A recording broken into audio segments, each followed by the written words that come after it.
Do I look about the same as last week? Although my eyeliner on the bottom is a lot darker, I try to figure out a way to not let it run. I watched the video.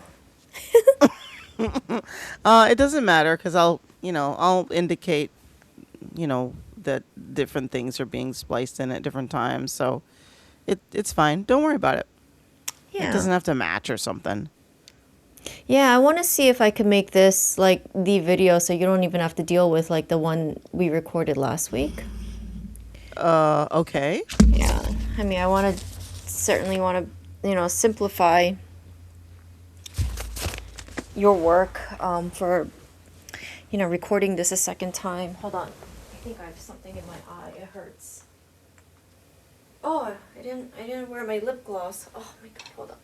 You better put on some lip Yeah, it's gloss, a little girl. It better be swollen. popping. Yeah.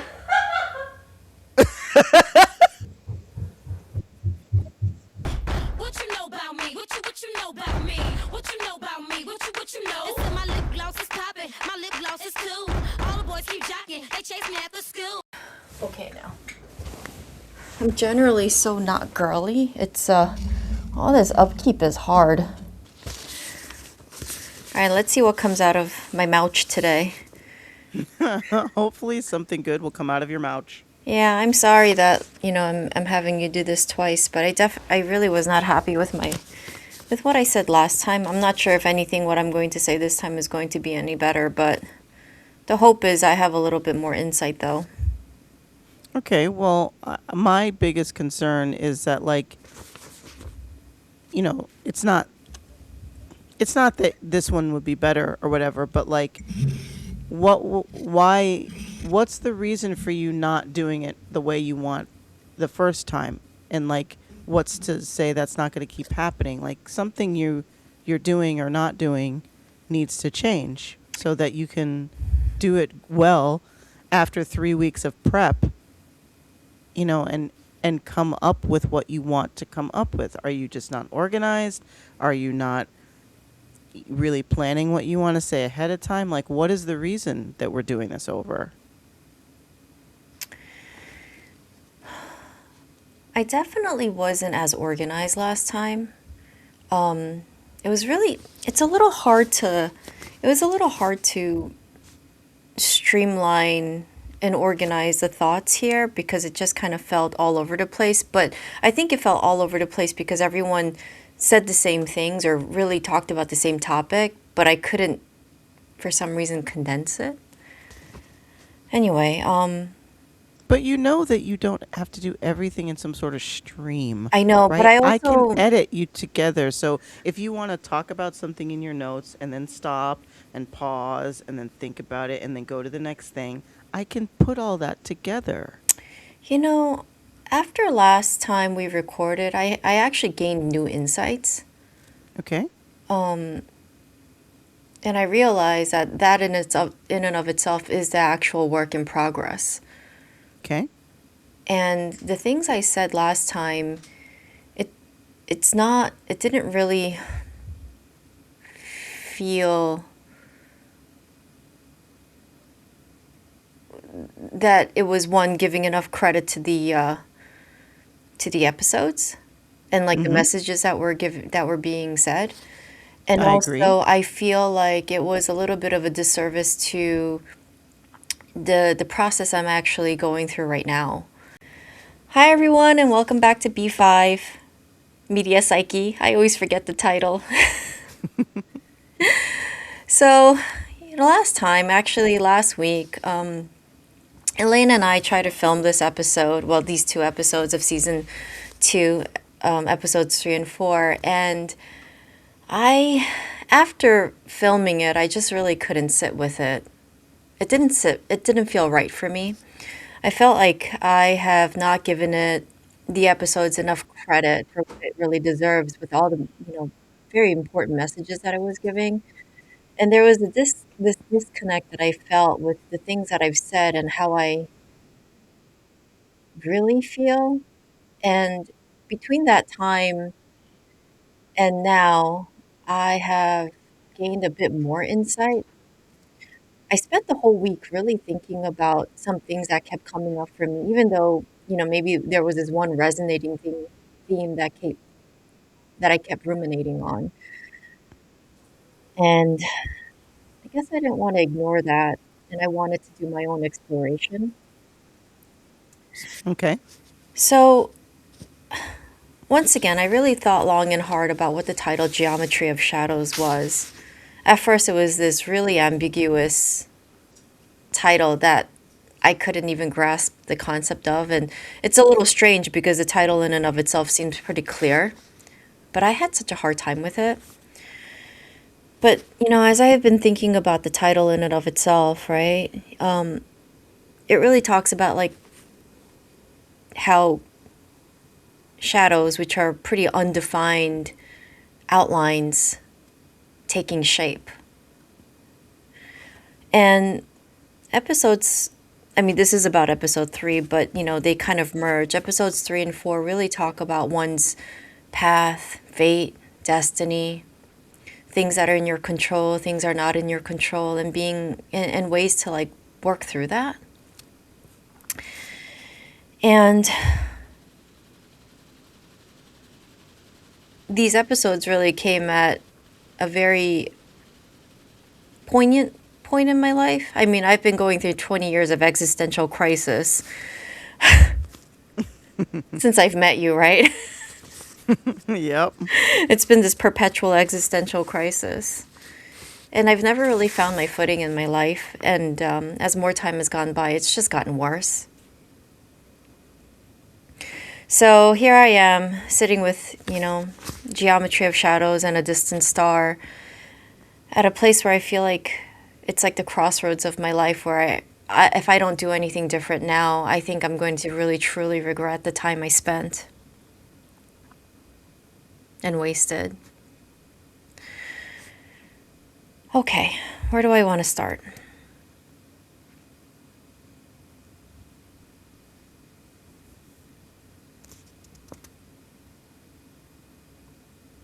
Do you have a clear path of where you want to go? You got your notes. How do these things connect together? How are you going to tie them together? There's no rush. Just get organized and take it slow. And I will edit it together masterfully. You don't have to worry about that.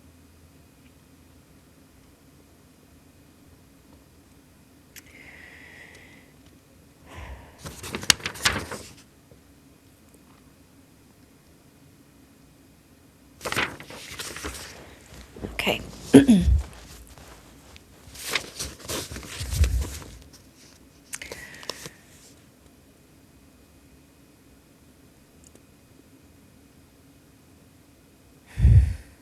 I guess I'll start with what the biggest thing that came up for me while I was watching these episodes. The biggest thing for me is how I have lived my whole entire life following just this one path of like the straight and narrow. That, since schooling was so much emphasized by my mother, that was the only path I needed to take. And anything else that kind of derailed from it was not really something to consider. And it's such a strange thing because I was never a studious student, and at some point my mom really did give up on me because I told her not to like have all these high hopes. But then I've internalized whatever she said to me like all those years. And it turned into just this linear life that really had like, it had a clear defined path. And all I could think of are all these missed opportunities that I couldn't take and didn't take for many different reasons. And the biggest thing that really resonated was how my father was actually quite in line with what I dreamed of. When I was that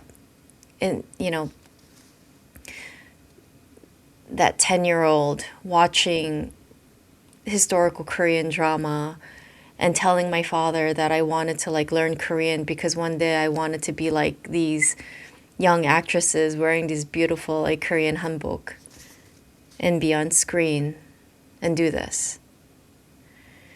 He was really dedicated and committed to taking me to, or at least looking for auditions or sending me into like beauty pageants. And it's such a strange thing because as much as I wanted to participate in those events and have a chance at something, I didn't really understand the gravity of that, nor did I understand the gravity of like my father's efforts. And as much as he was in line with what my dreams may have been, I was not. There was this deep-seated rage towards him that whatever he did, I disrespected because of like the chaotic lifestyle that we had because of his alcoholism. And it's so strange because I think about it and I think about like how my father had he had his own set of ambitions that he never really communicated clearly. And what if I wasn't the kid that I was, who was incredibly painfully shy and would have been able to like see these experiences as opportunities? I'm talking about, 10 and beyond, into my teenage years. So a lot of things happened, between like the anger I felt towards him, not understanding what opportunities are, and then being told to like go into these spaces without any preparation to even have the chance at luck. I mean, for that to even transpire. But for all those years that I've been angry at my dad, I think it's the first time I think I can give him credit for having tried. What about the episode brought that up for you? What triggered that? Yeah.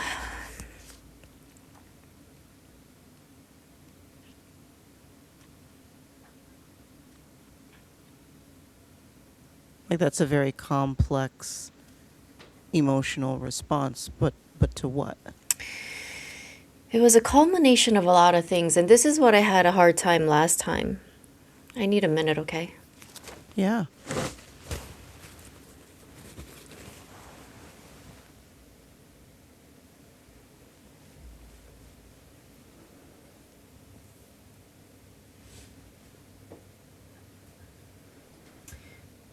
For as much as I thought about this, like the whole week, I didn't realize I was gonna get this emotional. Okay, I really need a minute. My whole face. Don't worry about it. Take your time. It's totally okay. Okay.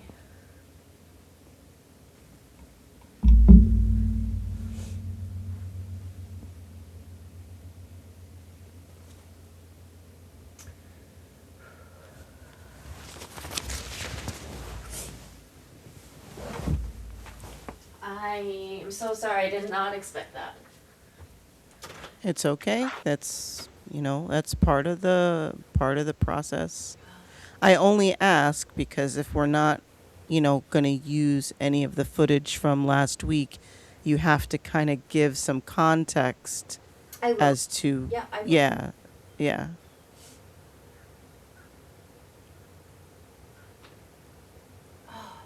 But don't apologize. That's what this is for. That's what this is about. So it's okay. Let me go get a fan.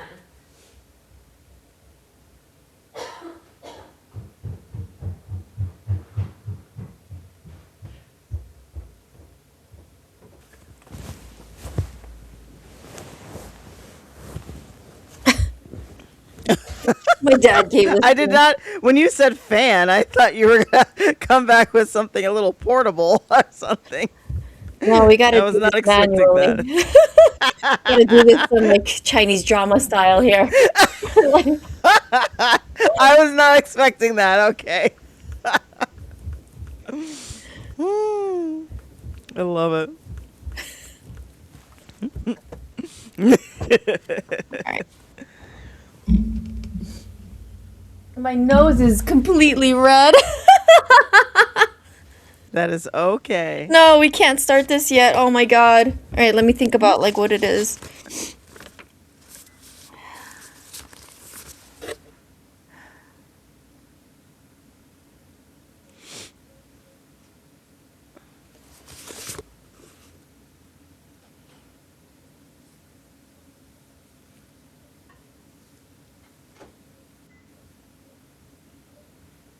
Yeah, okay, we had this little intermission. Thanks for waiting. I did not expect that. I thought about it the whole week and I wasn't as emotional about it until I just like sat down to talk about it. So where is this coming from? You know, what triggered this thought for me? The whole episode is about all these characters trying to figure out their own path and what it means to defy fate and work towards their destiny. It's a culmination of a lot of different things that really resonated. Like, for instance, in the beginning of like Geometry of Shadows, Garibaldi is really questioning his self-worth. You know, he says to himself after he got injured by his own team. His right-hand man, yep. Yeah, his right-hand man, that, you know, he really gets down on himself. He says, you know, I should have known. Why didn't I pick this up? You know, at this point, what qualifies me to take my job back? Because he missed such an integral part of what even it means to be on a security team. And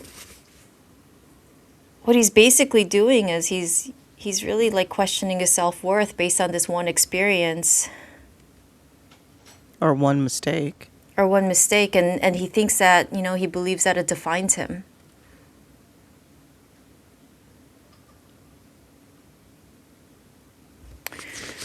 And so he has a hard time, you know. Did I say that this is called a negativity bias? Like, you have that one mistake happen and then all of a sudden it defines you.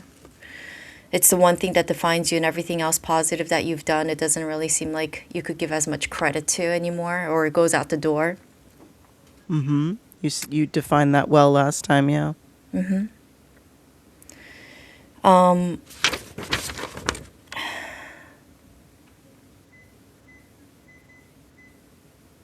Aren't you Actually- also that way, though? Huh? Aren't you also that way? I feel like that's something that you can absolutely relate to. I feel like that a part of that has definitely, you know, defined your life, that kind of understanding. Let me restart this. Oh, You asked me, right, what it was that led me to this emotional place and like thinking about my father, right? mm-hmm. I'm already in a very sensitive place at my life right now. I feel like I'm at this crossroads. What specifically in the episode that triggered it for me were a couple of different things.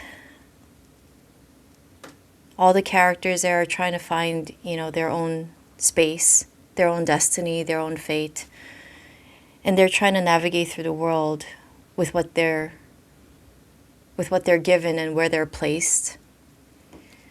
Some is out of their control, and some just maybe it's by their choice. But the thing that the commander says as he's talking to Garibaldi, he says the universe doesn't give you points for doing things that are easy. It was one of those quotes that resonated with me. The first thought I had was this regret for all that lost time. Yes, I was, you know, sick for a while for what I put my body through grad school, and this belief that I had that you had to constantly struggle didn't serve me well. But I also had this realization, that thought like led me into thinking about my mom.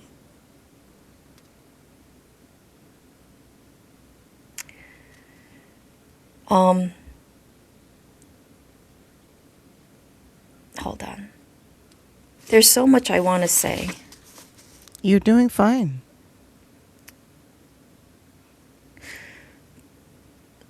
Before I talk about my mom, I think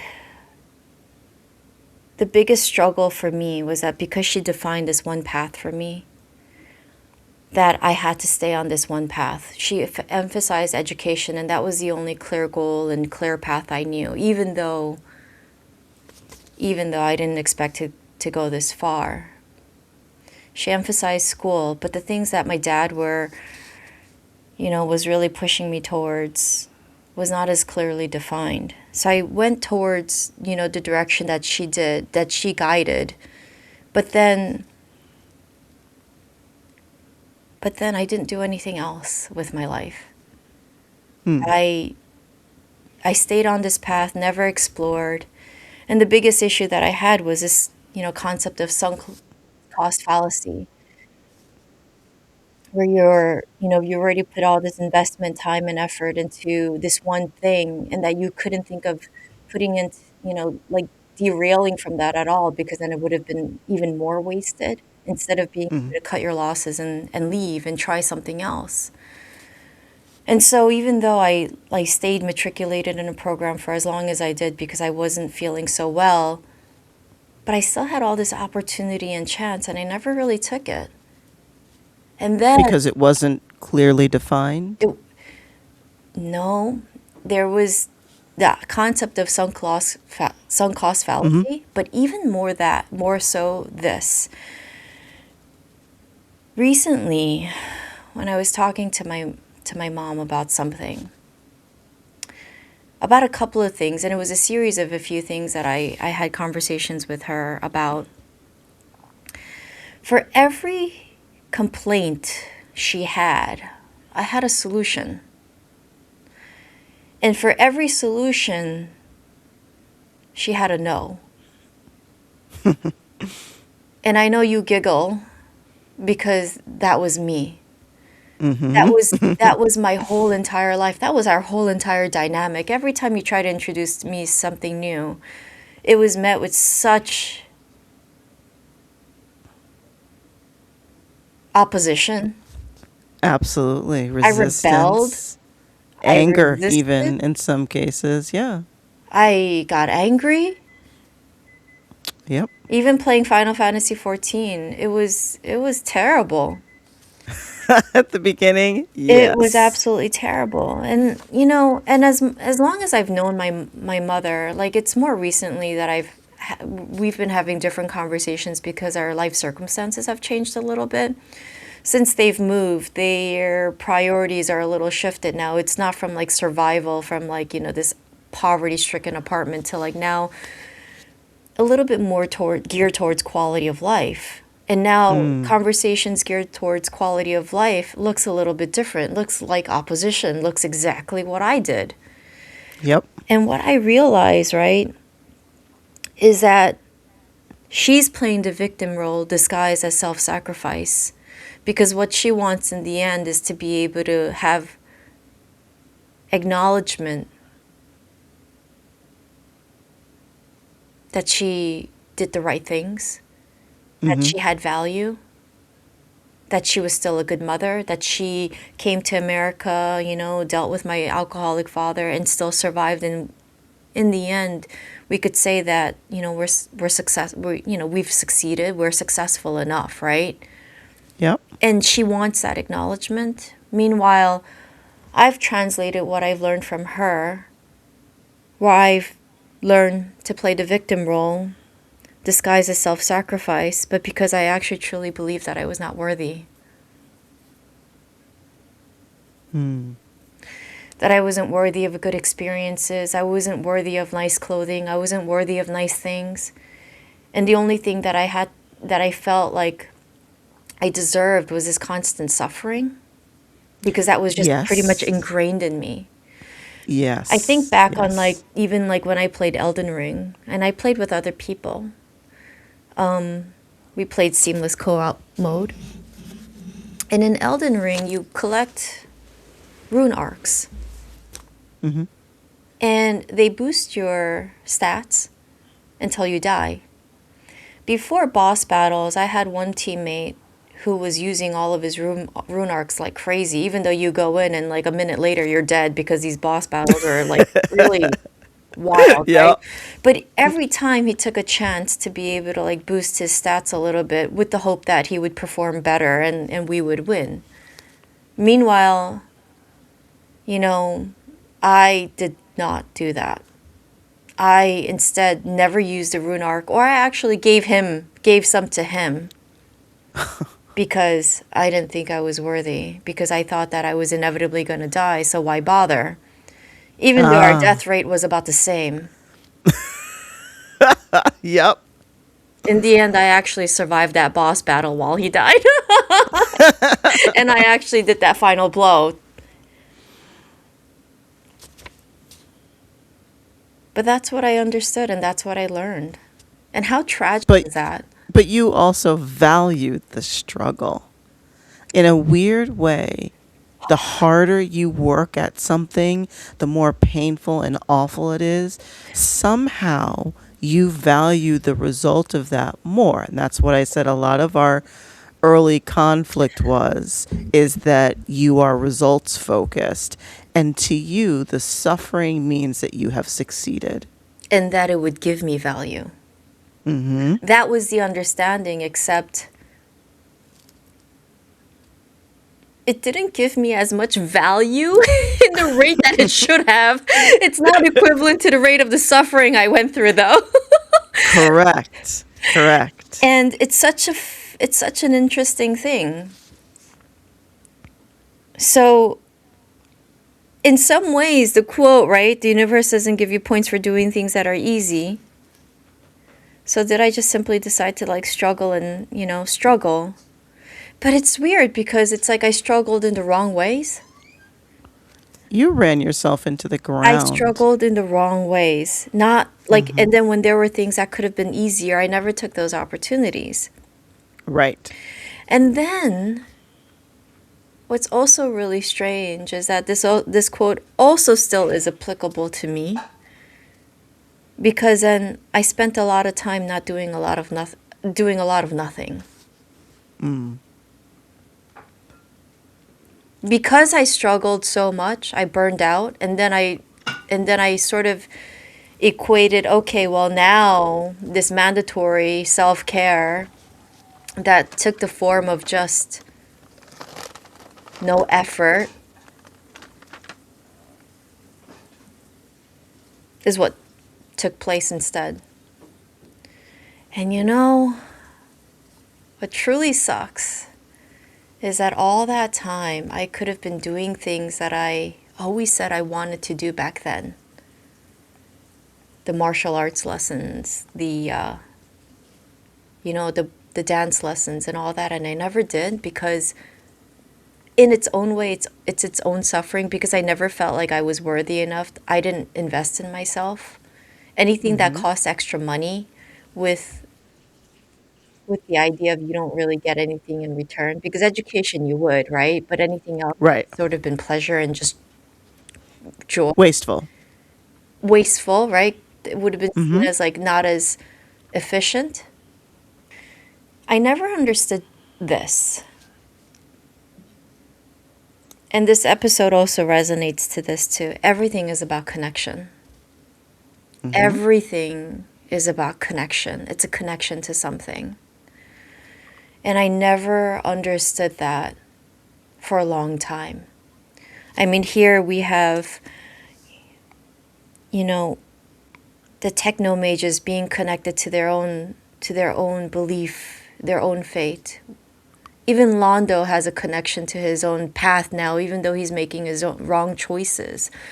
Even Londo's making some connection for himself.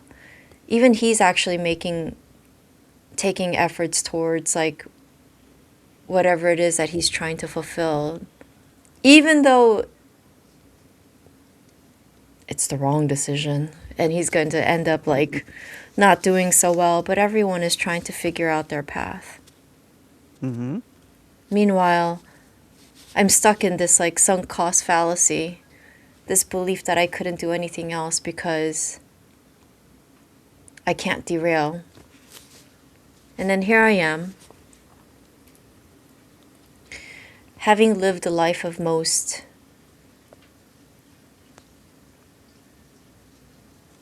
people who has spent their life living in nursing homes is the same life that I lived.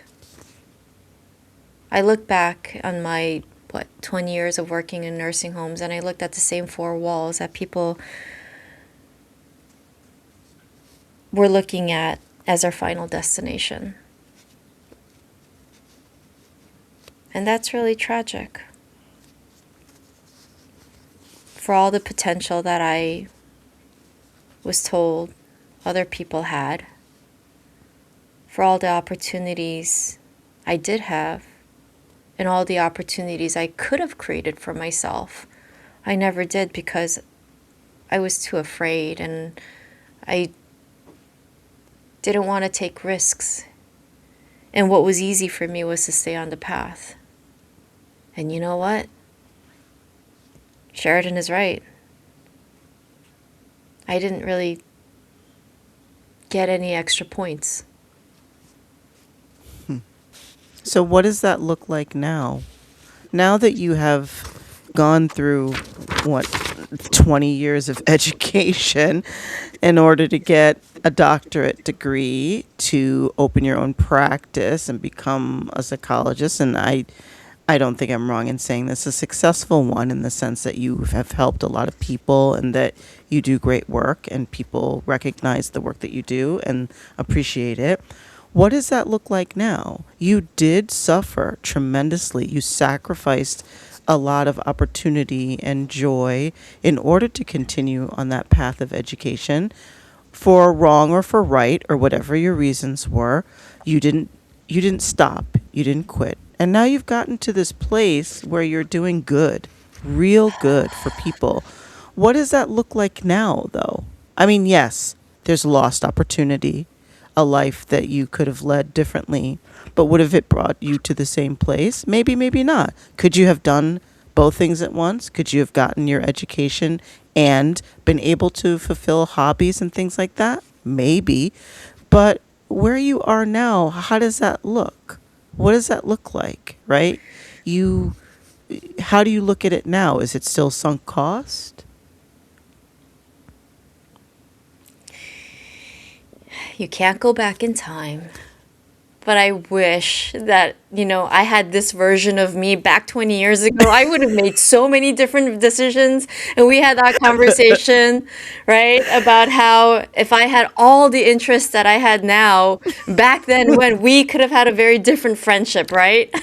Oh, absolutely. I wish the same thing. If you were this person when I met you 20 years ago, it wouldn't have been the hell that it was. It's It wouldn't wild. have been difficult. It's absolutely just the person I was back then compared to the person I am now. It's, typically wherever I go, it's like, oh, you're smart, you're funny, and you're fun to be with, you're intelligent, you're beautiful, and it's like, wow, if I was this person back then and I wasn't so serious and took everything so seriously and thought that everything was like, all or nothing, my life would have been very different. To answer your question, the quote that absolutely resonated with me is what Elric says to Sheridan. He says, "How to rediscover dreams when the world has stolen them from you."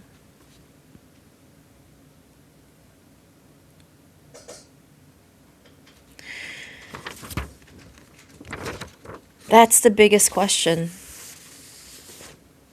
How do you do that, right? first of all, I think one, you need to process the fact that, well, I need to process the fact that my dreams were stolen from me.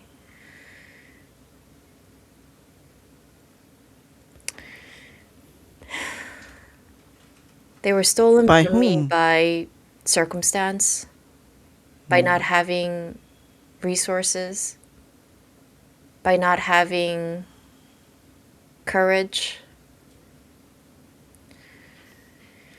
The word stolen isn't as, literal, but that it just Mm-hmm. couldn't come to fruition because of a combination of all these things that just did not line up. But the biggest thing that I do want to acknowledge is the fact that my dad and I were aligned at one point, and I wonder if like we actually did align. If my father's life could have been a lot different too. Sure. Sure. And I wonder if like his own trauma and everything that he's gone through, he would have been able to have his own resolution in his own way and maybe become a little bit of a different person himself.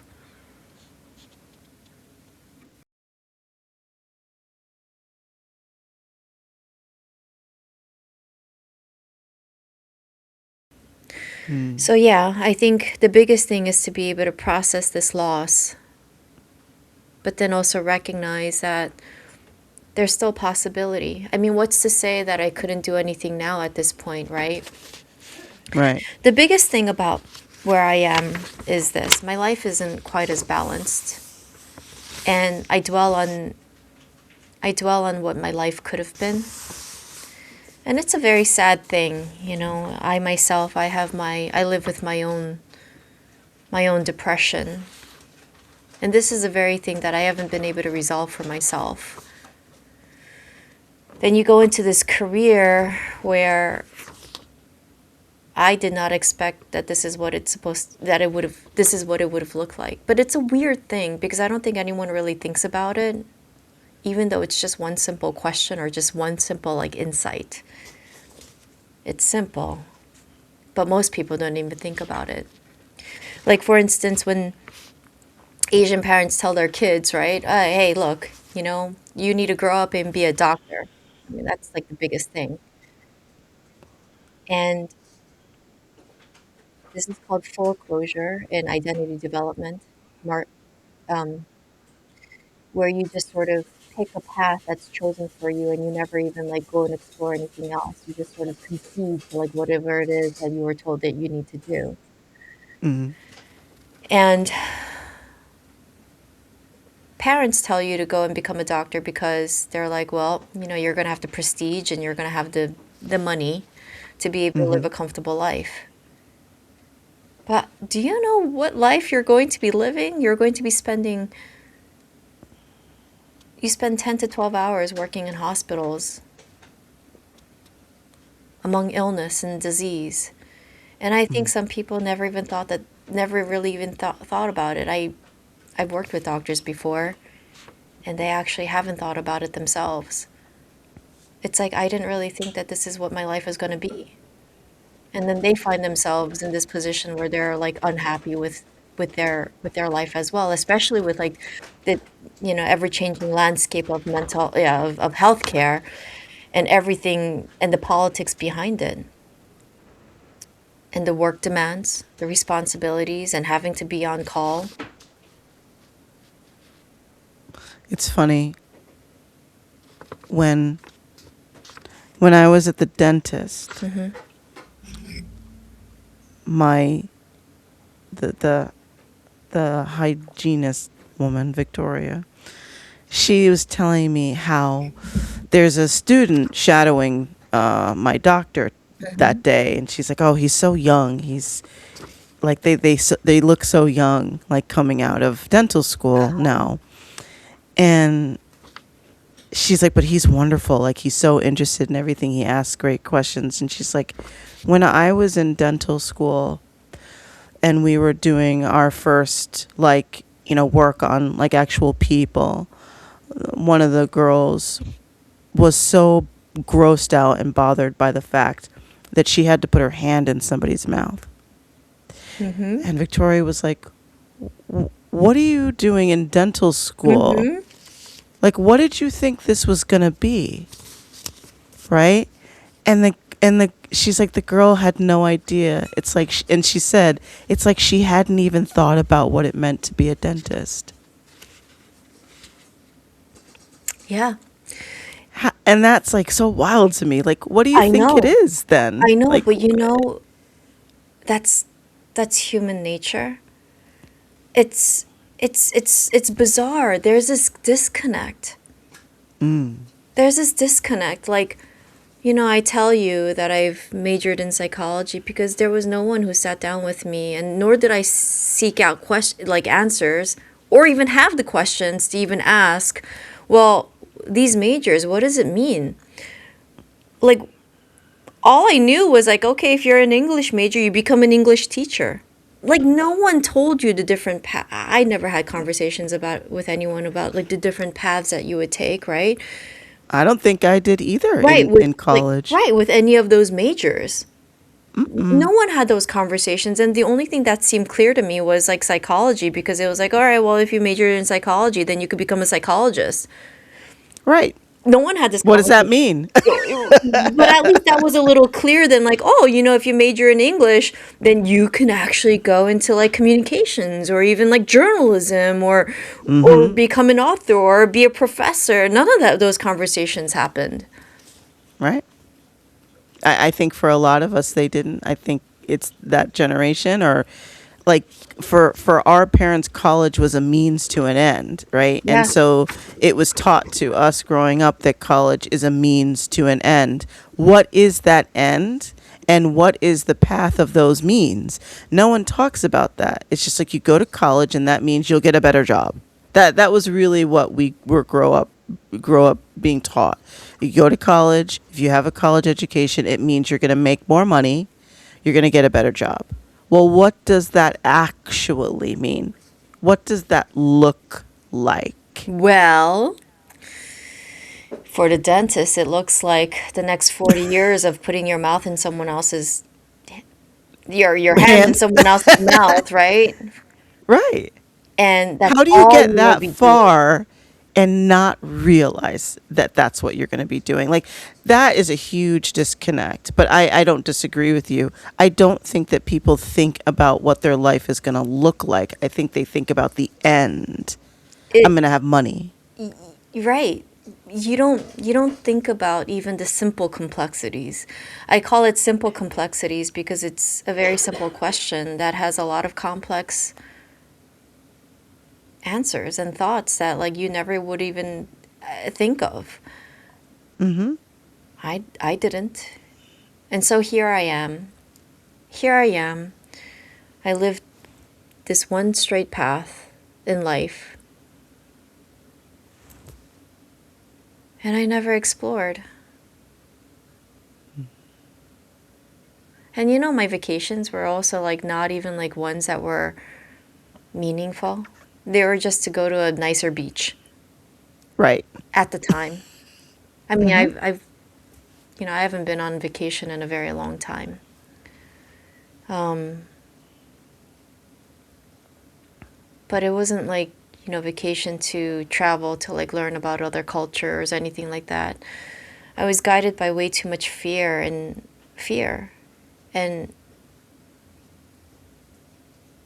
not wanting to take any risks, because risks means that, you know, maybe you have the potential to lose a lot. And of course, I didn't have resources either. So going back to like, you know, Elric's quote, how to rediscover dreams when the world has stolen them from you.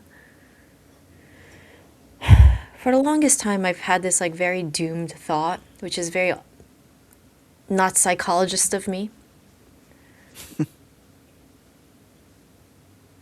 It's strange, you know, you can sort of help other people give shape to their hope. But when it comes to yourself, you still wonder what that shape looks like. So the biggest question is how. You know, for me, it's realizing that it's not too late. and recognizing that I have to break some boundaries, taking chances, and just being authentic. The weird thing about psychology that was ingrained in me in my early grad school years, which is, a very long time ago, and I know that times have changed significantly, but it was always this message that you couldn't be anything else, that like your career dictated your identity. Hmm. And when I first learned that in my master's program, I was so incredibly saddened by the fact that I couldn't be anything else.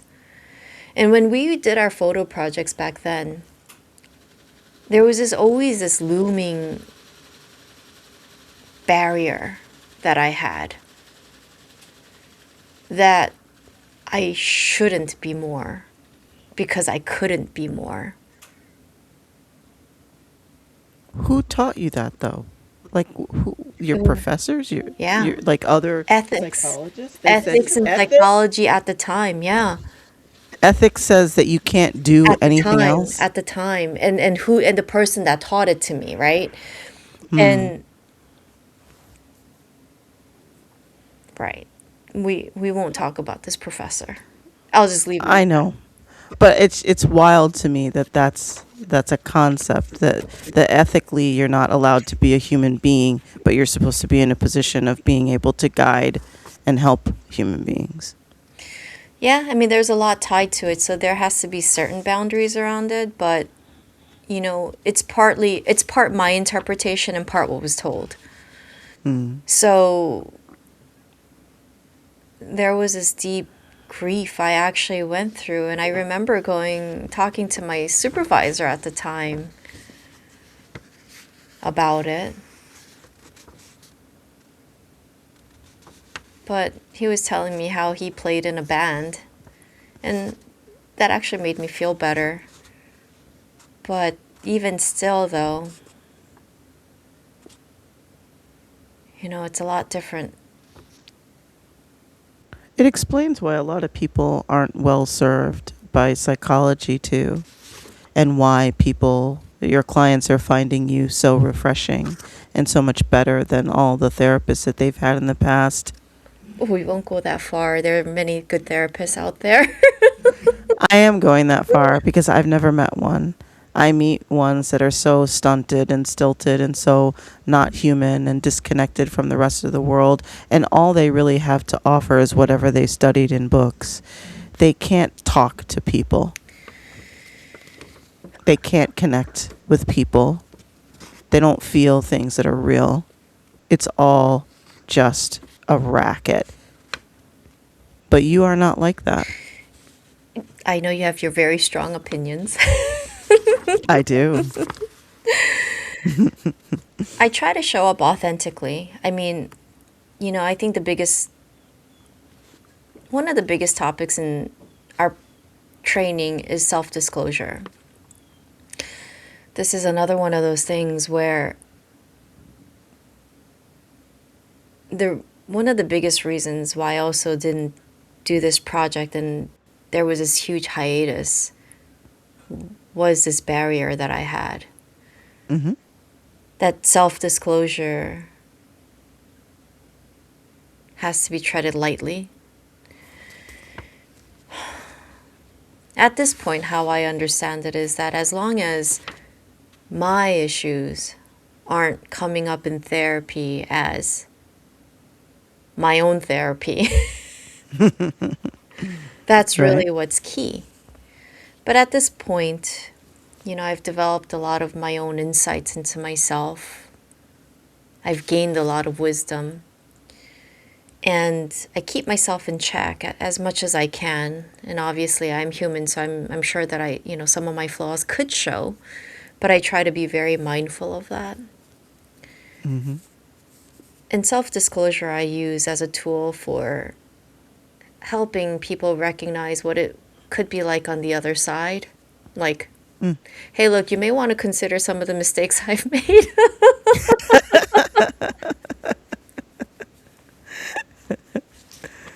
Sure. But being able to ask them questions like, okay, so this is a major you choose. What do you think that's going to look like? Yeah, that's fair. Right. Right.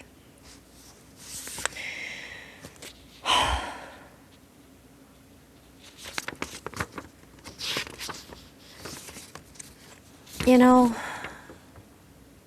I'm at a pretty significant crossroads in my life. And I know you always wonder, like, whether or not I'm going to make change. Because these thoughts have been so fleeting in the past, and there was always no conviction behind it. Oh, there was always conviction. Not enough Every to make time you commitment.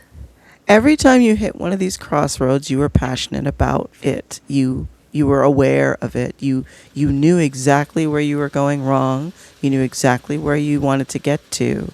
But yes, there wasn't as much conviction because you didn't have a plan, for one. It was just kind of Right. like, I want to change things, but there was no plan. Right. The how wasn't And as solidified. right, but you always felt deeply. You always wanted to make a change. That was something that I always knew. It wasn't frivolous. You never hit a point and you were just like, it was always deeply felt, and you were always aware of the hurt and the pain that you were in, and you were always really wanting to fix it. Genuinely. It was never fleeting. They would last for years, some of these conflicts and difficulties. But you always were very real about it. I just don't think that you had a plan to get out of it. And you certainly weren't going to listen to me. There were a lot of internal conflicts constantly at battle. You know, between my mom's core beliefs of what it means to be self-sacrificing and not using resources, not giving yourself enough grace, running yourself into the ground in the wrong ways, feeling so afraid of what the other side looks like.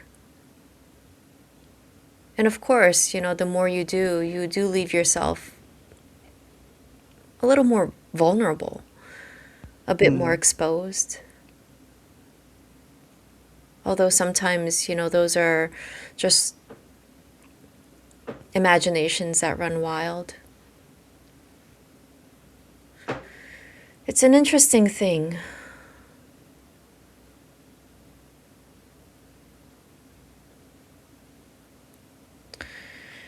It's an interesting thing. You know, the Drazi, the segment about the Drazi is really pretty interesting. They have this arbitrary way of determining who's their enemy or their opponent, right? And it was just this matter of like scarf color. And as soon as Ivanova takes the scarf, right, he recognizes her as the captain or the leader of, like, you know, the green Drazi. And all it took was that. Right. And the most poignant thing he says in that moment, right, is that, I mean, the message is it doesn't really even matter. And rules change. The absolute mind-blowing thing is the fact that, like, we have in our minds a set of rules and we think that it's so set in stone that we couldn't be as fluid in something called life. And life is nothing but like a constant change and motion and waves and plateaus and being able to continually adjust to new things. And rules do change. Rules have changed. Look at every rule that's been broken now in the world of politics. In the world of, you know, people's careers. I mean, I hear of people who have gone through med school and they're like, you know what, I went through this whole training and now I've done this. I've decided to enter into this world of something else.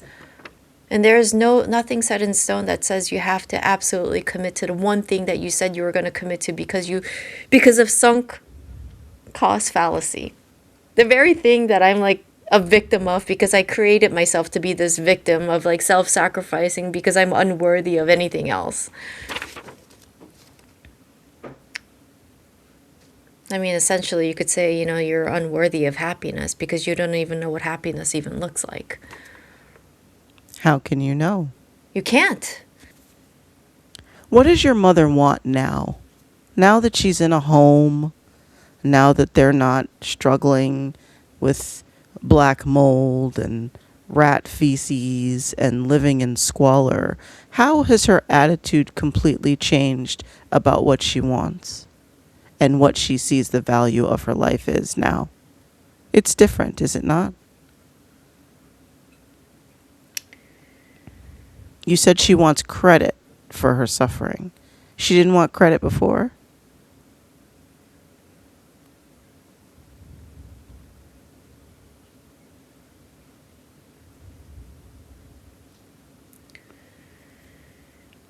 She always wants credit for her suffering. She wants validation that her life meant something. And that's something I can understand Mm-hmm. entirely, given that her whole life was spent, with a man who never had a direction in life.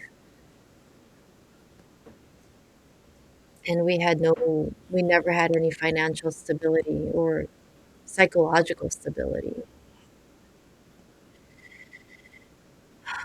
At this point, my mom is a little too far gone. She's been shaped by her experiences, and she's still going to hold on to beliefs that aren't quite in line with the reality that is now. I took her to go see an acupuncture because she has a lot of nerve pain and medication doesn't really work. I figure I have her try this. She called me and said, "I'm going to go to another appointment." I said, "Yeah, you have to give it at least, 8 to 12 sessions to see if there's any efficacy." Mm-hmm. And she says, "It's so expensive. I don't need to do this. Why are you sending me to do this?" And she's arguing, kind of yelling at me. I said, "Because you complain that you're in pain." "Well, I'm just going to live like this and just die," was her response. I said, "Well, would you rather be in a little less pain before you die and at least try something before you die?" She's like, "Well, I'm saying all this because, we don't have resources." I said, "Isn't it because we have a little more resources now that I'm taking you to acupuncture?" And then at that point, in the calmest voice, I said to her, "Do what suits you then." Do you know, she actually interpreted that and took that to my brother and said that I yelled at her.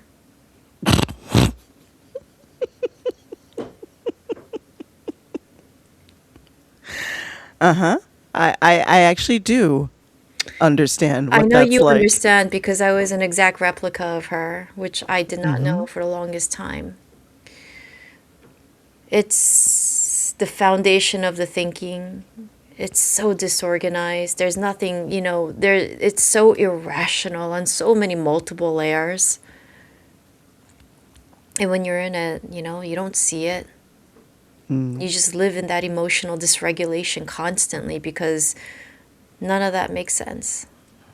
Do you know, here I am finally like shaping my life to become what it is that I wanted to be. I'm doing my best to live as if like, I'm I'm I'm making up for lost time. Mm. So I'm glad I look a little younger than I really am. It kind of fits everything. Do you know when I told my mom that I was taking kendo lessons? You know what the first thing she asked was? How much?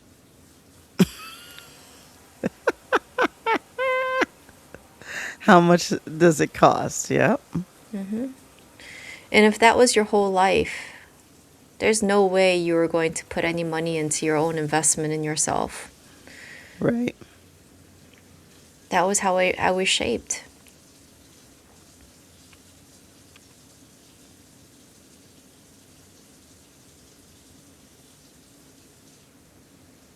It's weird though. It's weird because it was so arbitrary. Because then she would invest in things that she thought was worth it, like piano lessons. My brother and I absolutely hated piano. Or tap dance lessons because she thought tap was beautiful. I did like 1 month of tap lessons and I did not like it. So it was all about her version of what she thought success looked like, or what It was prestige looked vicariously like. living through me Mm-hmm. and not respecting anything that I had any interest in. She wanted me to learn the saxophone. Why would because she's like, oh, why don't you learn the saxophone now? Why would I learn the saxophone? I have no interest in the saxophone. I am not even musically inclined. What in the world? Anyway, I'm still going to go back to Elric's quote. Again, the biggest question is, how do you rediscover your dreams when you've lost all this time and opportunity and all these chances that you could have had? Well, I'm kind of determined to at this point. The next few years of my life, I'm going to make the best of it. I'm going to recreate myself into the person that I really, really should be, want to be. I have this version of myself that's, the current me, the real me. I have this ideal version of me, which I continue to strive to work towards every day. And I have this sort of like fantasy version of me, the version of me that I like to be able to nurture as well. It's a version that's not in this reality, but still, you kind of want to dream. So this is what I'm going to be working towards. And not setting these boundaries around myself anymore. Taking down a little bit of this wall that I have around me. Not allowing all these things that I used to believe in or learned dictate who I should be. What do you tell your clients? I'm sure you have clients who come to you with similar issues, who are stuck or who are trying to get out of situations and don't know how to go into new ones. Absolutely. Absolutely. It's those clients who have been so afraid of being authentic that they never learned what it means to be that. And they recognize that they've been performative the whole time. So it's really being able to be in touch with like what your real thoughts are, what your real feelings are, and exploring what it means to have courage and bravery in a world that we live in today. Unfortunately, it's a hostile place that we live in right now. I mean, even now, I'm sure like a lot of people watch my videos and they have very drastic like opinions about it, and some not good. And I expect that, even though this is my own personal journey and my own interpretation of what B5 means to me and what this project means to me. But you have people who will dictate what should and should not be, even though it's not their life. It's the same thing as a parent to tell their kids, well, you should be a doctor. And then they nurture them to be, they groom them to become these academic machines. But you know what? It's not the parents who are living this 12-hour days, living, basically living and breathing hospital air.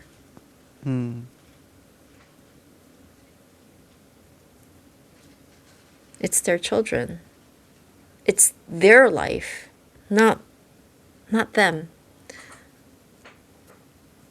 In the episode A Distant Star, Sheridan and Jack have this conversation with one another. Jack comes onto the station, and through their conversation, Sheridan is reminded of like the life he would have had. Travel, being out there in the rim, going on these adventures because he wasn't really meant to be stationary, but more being a soldier, right? Exploring new territory. And in the beginning, Sheridan's like, yeah, like I've had so much adventure here, basically. He gives this whole rundown about the Narns and Centaurs and how the Vorlines have their own agenda and how like Delenn has gone into this cocoon and all this happened and all in the span of one day. And he even goes to say like how important his job and his work is. And he found so much value in that until Jack gives him the other side. He's like, I always figured we'd be having this drink on the rim somewhere. You always said you wanted an explorer ship. And Sheridan's a little shaky now, okay? He's reminded of what could have been. He says to him, you know, this isn't exactly what you trained for. It's not what you wanted. I mean, and Sheridan says, well, I can make a difference here. It's important.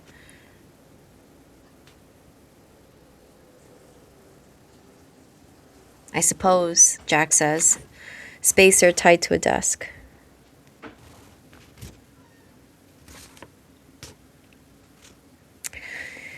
Do you want to know something? I don't think I've ever told you this. There was a period in my life where I stopped watching Korean drama.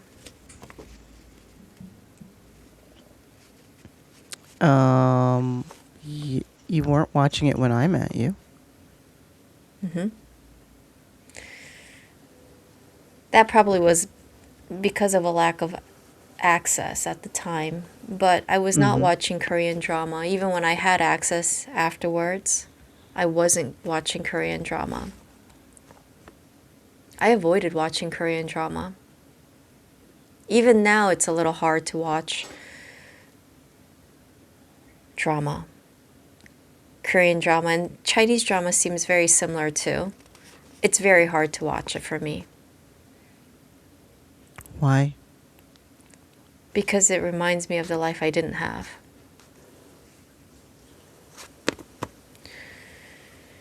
It's K-drama is Jack for me. I spent a lot of time avoiding it because it reminded me of the path I didn't try to pursue and give myself a chance in exploring. Like being an actress? That 10-year-old girl, that 17-year-old girl, 16, 17-year-old girl when the K-drama Forever came out with An Jae-wook and Choi Jin-sil. Oh my god, I still remember the song from that OST.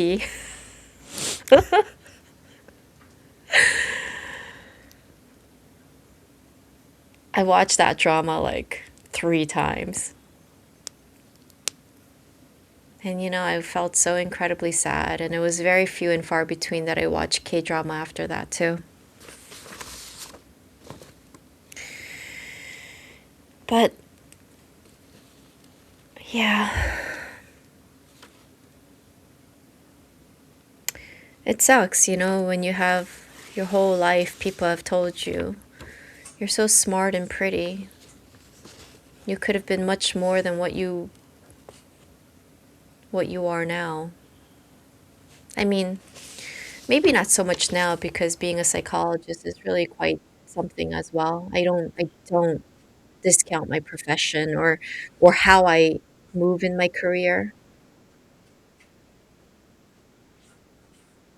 But it was always so bitter to hear those words. You know, in a nursing home, I even had residents there who were not really quite cognitively intact. They used to say to me, "Why are you here? You know, Mm. you seem so wasted.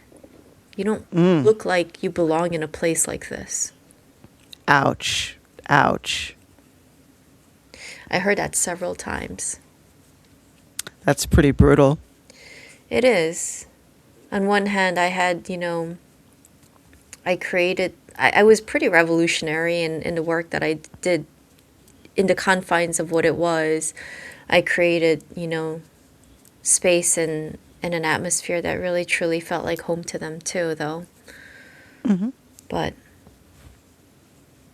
so then imagine like facing that now, right?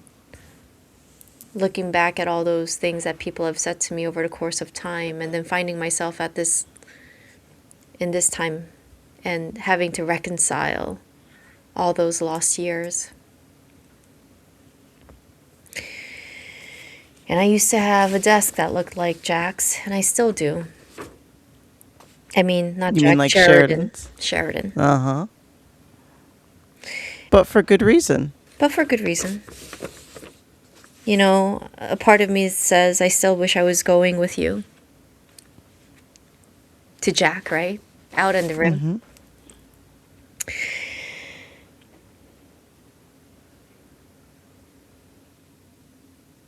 And a part of me says I'm doing a lot of important work.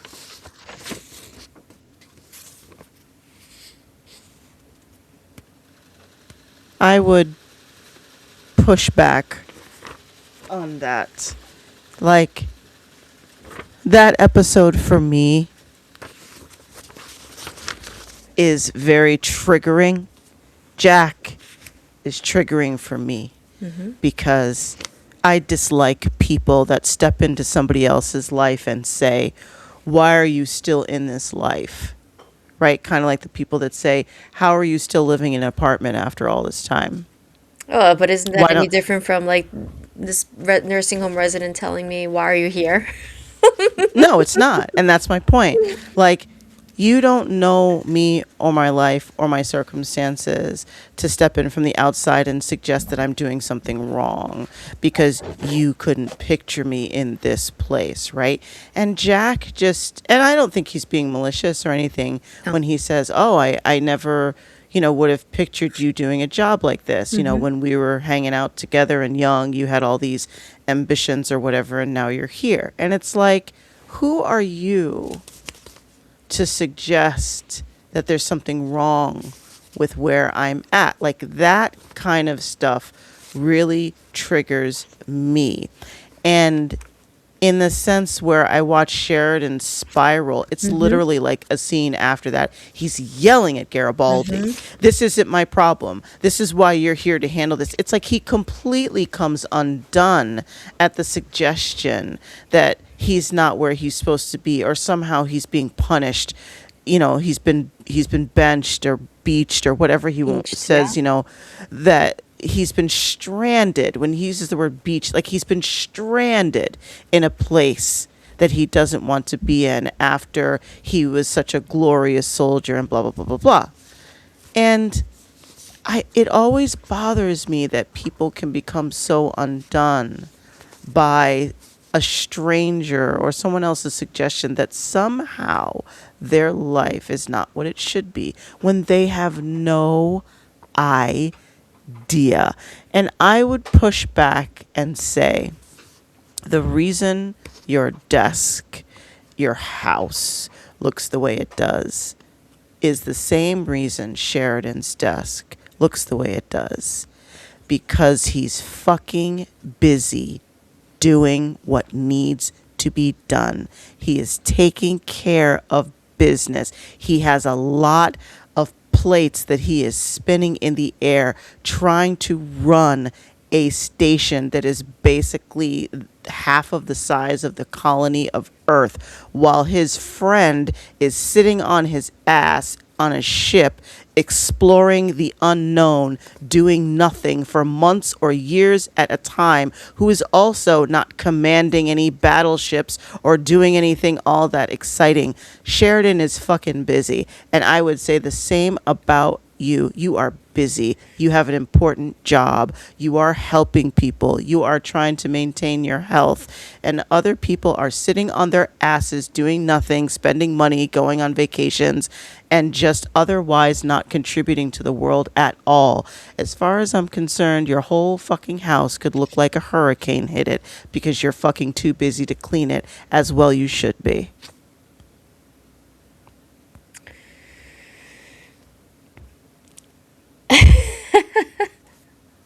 There. Yeah. You feel better now? I do. I do. Because it makes me crazy. And I've said this a million times about you.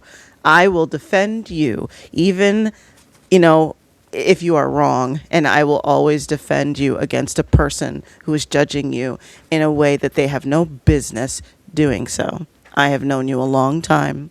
I know what you have been through. I know how far you've come and how you've struggled. And no, your life isn't going to look ideal or perfect or clean or without mess. And there are reasons for that. Anybody who has anything to say about what you do and who you are and doesn't know you can shut the fuck up. No one Yes, says first of all, no one says anything negative about me unless they're actually sending you negative stuff about me for no, B5. but you know what I mean. Yes, Like but you don't let's just belong clarify. here, or Let's you're too pretty to work in a nursing home or Well, whatever. there's And yes, okay. you are. Yeah, Let me finish.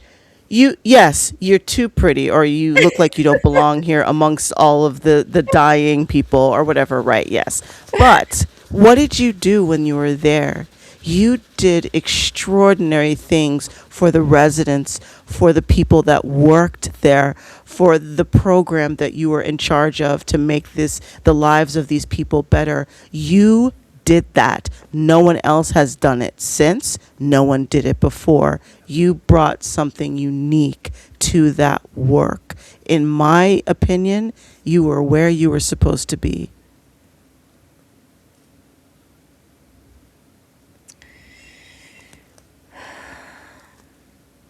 I can come back if you wish to be alone. No. Please. I heard the news. I'm sorry for your loss. That's the hard part, isn't it? Sending young people out to die. But they saved others. At the right moment, they were in the right place and knew what to do, as you did. What makes you think this is the right place for me? The universe puts us in places where we can learn. They are never easy places, but they are right. Wherever we are is the right place and the right time.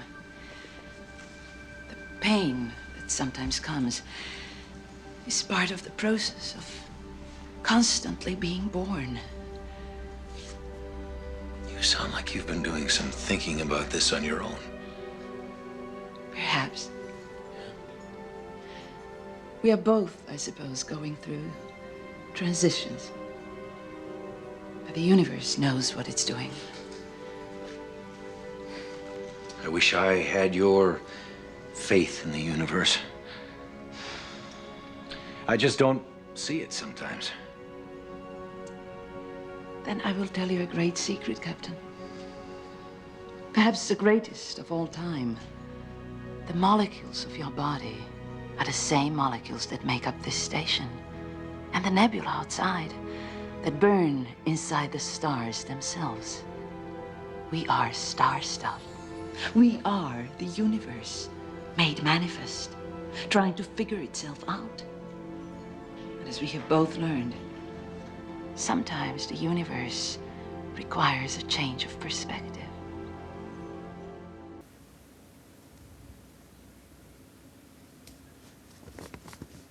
They are not easy places, but they are right.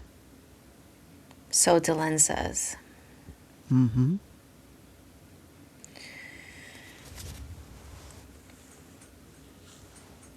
the right place at the right time.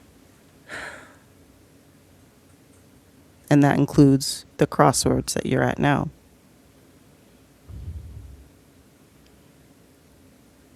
The pain is the process of continuously being born. It is. So, the way that resonated when that resident said that to me at the time was definitely a push. It was a little bit of a push for something I already knew, that I didn't belong there. Did I make great contributions? Absolutely. You know, my time there was of significant merit. It was evident very clearly. And that's not to say that I'm like, bragging about it or anything. I just kind of understood how things could work, should work, and made work. Hmm. And that's really what it was.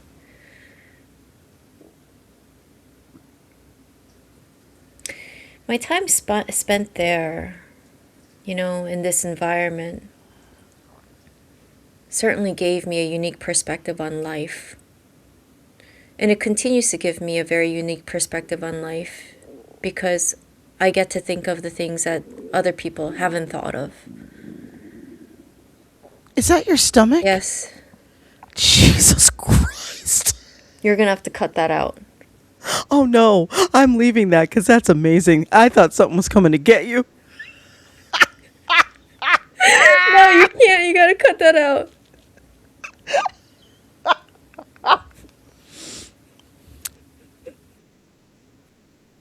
How am I gonna take this seriously now? Because that was hilarious.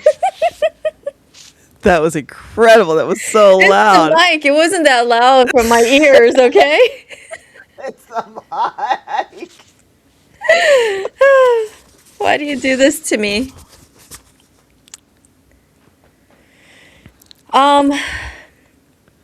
But yes, a Where push. was I? Something you already knew, which is that you were following your fridge, Yes, right? I was- You were there too long. Yes, I was already there too long, and I already knew, but I was already feeling like, my existential crisis then. I can't- I just don't want you to look at all the things that you accomplished, either under duress or otherwise, and not see the value in those things. I see value. I just have been unhappy. So, with that said, I think I'm at a place where I just feel more clear and building this conviction towards the direction I want to go. And seeing how that unfolds. And I definitely am going to need some help here, which I hope we don't meet too many barriers.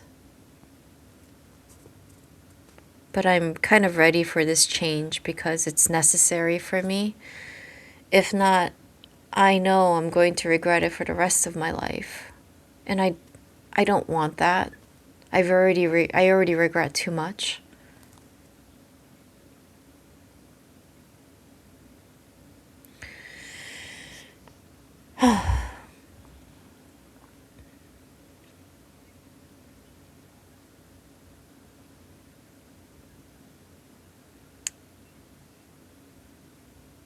How did I make this connection last time? I'm thinking at the Egyptian blessing.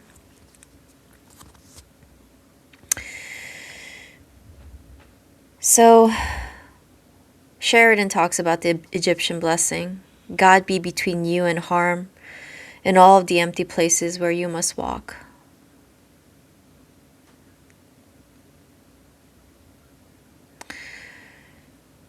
I know that this means, something else to share it in. But for me, it's a recognition that in your journey for self-discovery, there are a lot of empty places. There's a lot of loneliness. There's a lot of stillness.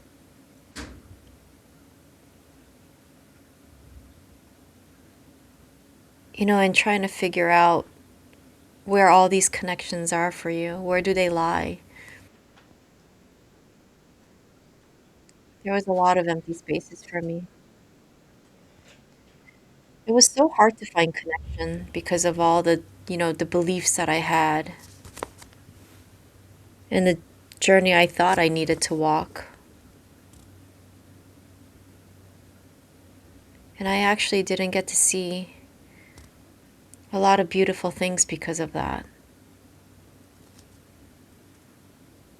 Just felt a lot of time spent in like in isolation and desolate places.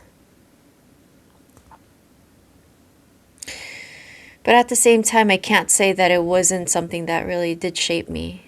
You know, you can only know a different perspective or know certain perspectives because you've lived it. Mm-hmm. Otherwise, I think it's really hard to like empathize and connect in other ways. Like the rest of the people in your profession. I try to be, one of the things that I really strived hard to be or to work towards is to challenge all the stereotypes that I've been given. And I've talked about this before in another video where at some point I made a commitment that I wanted to defy my own norms based on all the stereotypes that they've given about like Asian females being an object, being someone else's trophy, passive, obedient, subservient, and just a pretty face. And I really worked hard to defy those things because it was important.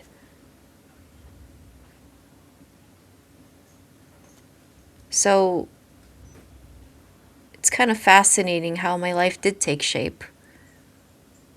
And in so many ways, with every new hobby and interest I have, it is this process of being reborn and born again and cultivating yourself to be someone that's so different from who you were before. Everything from my interests in gaming and anime to like Babylon 5, which is a sci-fi, to even like boys love genre.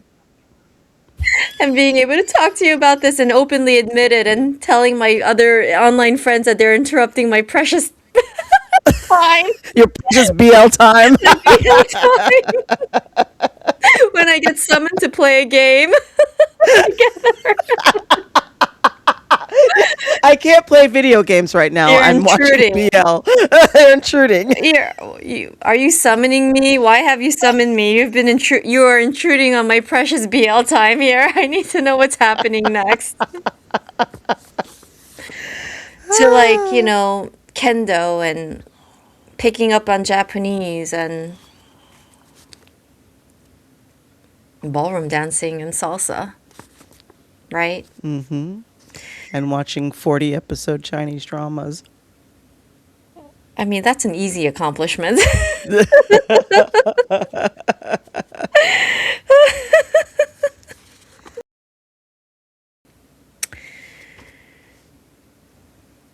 I think I could close now. Okay. Do you feel that this is how you wanted it to go? Are you satisfied with this? Yeah, I didn't bring in a lot of references like the last time I did, but this is more in line with what these episodes meant for me. And the realization of giving my dad a little more credit and understanding a little bit more of my mom. And B5 has helped you do that twice now. yeah, it did. I mean, I thought of it, but I don't think it really solidified until now. I wonder if I could even have conversation with my dad at this point of like what he was thinking about during those years, but I doubt I can get much out of him these days. There's a quote I heard from a podcast from a Sanford luck researcher. She said, "We are always one decision away from a completely different life."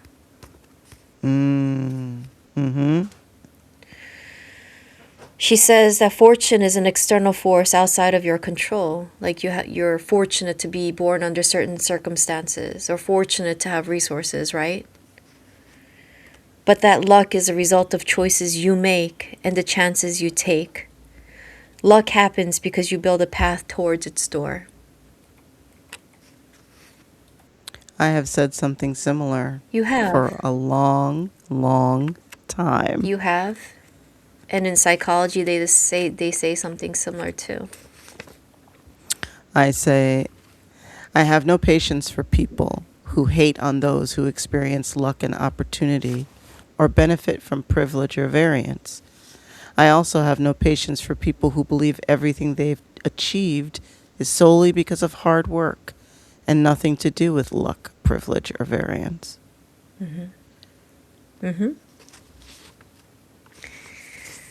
Yeah. Well, this just means that I have a lot more to do. Thank you, Elric.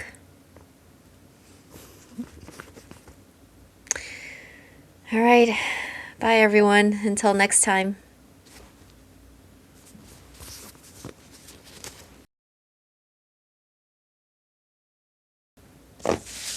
Was this a little better? I would say yes, but at the same time, I recognize that sometimes processing takes a bit, right? Which is why writing things down is different than just thinking about them, then is different than talking about them.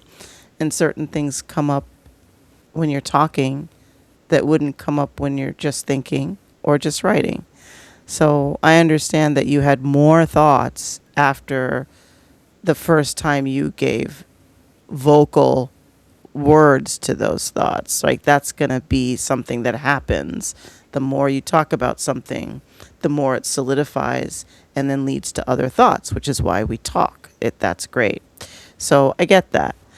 I would only push for you. This is why I would push for you to do more writing. Yeah. I don't disagree. Because originally when we were doing media therapy, I was having you write and answer questions and then also having you talk. And that allows you to formulate better ideas from the media itself. Yeah. So The even last if you time- write notes, it would help. Yeah. Not like notes, but if you write how you feel. Yeah, the it would last help. time, the recording before this, I actually did write a little bit. I wrote out my thoughts, a little bit of like what I wanted to write, and But I think these are new thoughts that you had. these were not thoughts I had before the recording. It was thoughts that happened after I realized that I wasn't happy with how I presented last time. I wasn't happy with the things that I said because it didn't feel like it was the meat of it. It was too, but then like the more I sat with it and the more I thought about my dreams, my lost dreams, right?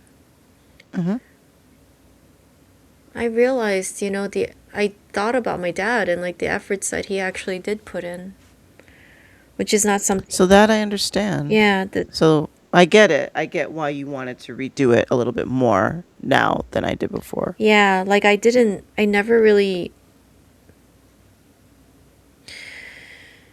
I never realized how aligned we actually really were. And recognizing that, gives me a lot of sadness. I understand. If now I'm thinking about, the father daughter who does the lip syncing, lip singing on. Yep. Yeah, like that's so amazing, isn't it? That It is. that they had this relationship. Yeah, it's great. It really is. I It's know really that I wonderful never to would have see. had that kind of relationship with my dad because he was just not capable. He was able to find resources, but that was about it. There's no way I would have been able to go into this world because there was no one who taught me how to, do auditions or not be Right. shy. His thing was presenting the opportunity Yeah, for yeah. you. So it Yeah, was never yeah. going to come to fruition, but I do have to give him credit for having been aligned with me at one point in my life.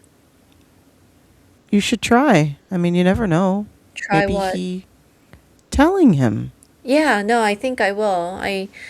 I'm gonna open up the conversation with him and see what he thinks. He's not gonna remember it, even having this conversation afterwards, but it would be interesting to see what he would say, or if even, I'm gonna ask him like what was going through his mind when he did these things. That's really curious for me.